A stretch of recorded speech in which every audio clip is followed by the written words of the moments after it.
सन 1928 का समय था। सड़कों पर काले झंडे लहर रहे थे, भीड़ गूंज रही थी। पूरा भारत इस कमीशन के खिलाफ खड़ा था। लेकिन इसी माहौल में एक इंसान था जिसने सबके खिलाफ जाकर इस कमीशन के सामने अपनी आवाज रखी। वे थे डॉक्टर भीमराव अंबेडकर।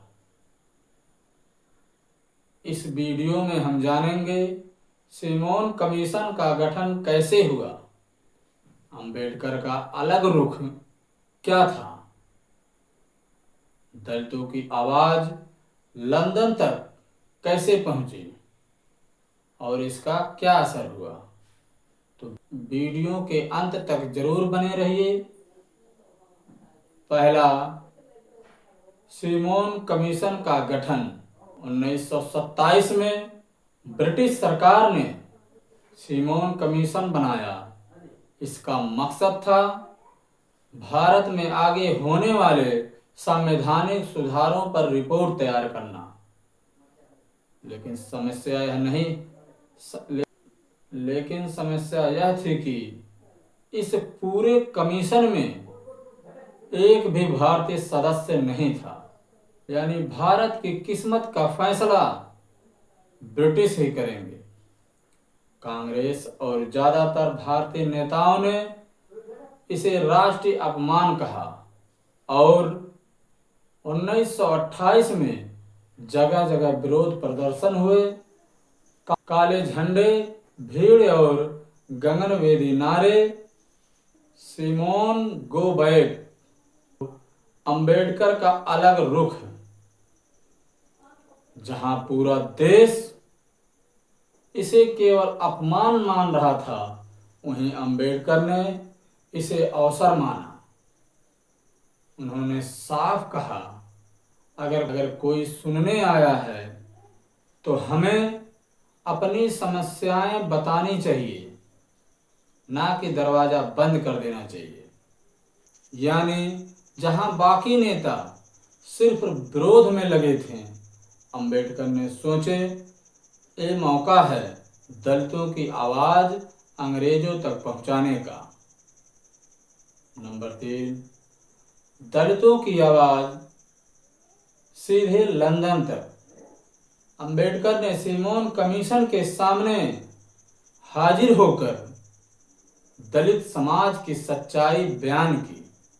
उन्होंने कहे, दलित केवल सामाजिक ही नहीं बल्कि राजनीतिक रूप से भी हाशिए पर है। उन्होंने मांग रखी, दलितों को अलग मताधिकार मिले, शिक्षा और रोजगार में आरक्षण दिए जाएं, सामाजिक भेदभाव पर कानूनी रोक लगे। पहली बार ब्रिटिश सरकार ने आधिकारिक दस्तावेज में दलितों की स्थिति और उसकी मांगें दर्ज हुई। यानी अंबेडकर ने दलितों की आवाज सीधे लंदन तक पहुंचा दी। नंबर 4, नतीजा, विरोध और असर दोनों। इस कदम का परिणाम दो तरफा रहा।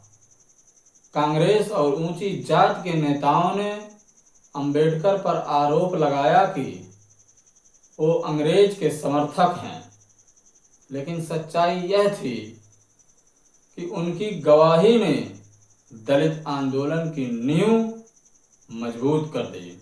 यही दबाव आगे चलकर 1932 के कम्युनल अवार्ड और दलितों के राजनीतिक अधिकारों की बहस में अहम साबित हुआ। यानी जहां बाकी नेता केवल सिमोन गो बैक चिल्ला रहे थे, यानी जहां बाकी नेता केवल सिमोन गो बैक चिल्ला रहे थे, वहीं डॉक्टर अंबेडकर ने इस मौके का इस्तेमाल दलितों की आवाज को इतिहास के पन्नों पर दर्ज कराने के लिए किया।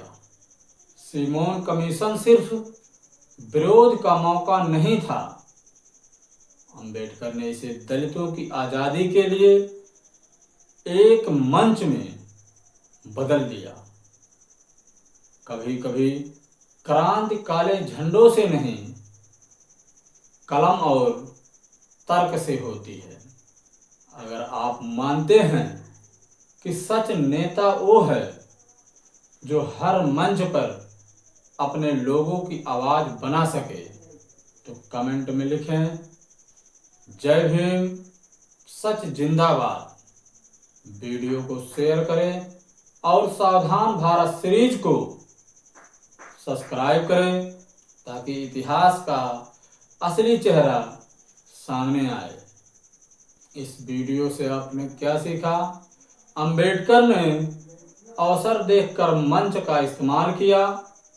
विरोध और भागीदारी दोनों का अपना अपना महत्व है। दलित मुद्दों को अंतर्राष्ट्रीय स्तर तक ले जाने का साहस अंबेडकर ने दिखाया। फिर मिलते हैं अगली वीडियो में एक और जानकारी के साथ। तब तक के लिए जय भीम, जय संविधान।